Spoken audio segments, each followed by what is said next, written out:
Nel giorno in cui Matteo Renzi sfiducia il governo Letta che domani è pronto a presentare le sue dimissioni, siamo andati a conoscere il segretario dell'IDV che non esclude degli accordi proprio con il nuovo governo Renzi. Sentiamolo.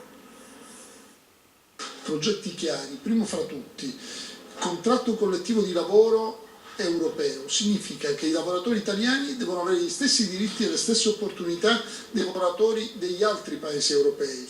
Secondo, un fisco europeo.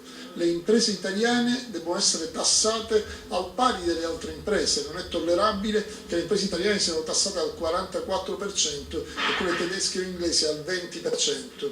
Ci auguriamo che Renzi, se va a guidare il paese, due cose le faccia. Primo, che abbia una nuova squadra che venga scelta di ministri non sulla base della spartizione ma sulla base delle competenze. Secondo, che non perda quello che è la capacità di decidere e di assumere responsabilità di un sindaco e di un amministratore, perché purtroppo chi entra a Palazzo Chigi vive da sempre una maledizione. Quando stai fuori sai quello che devi fare per i cittadini, appena sei là dentro te lo scordi immediatamente.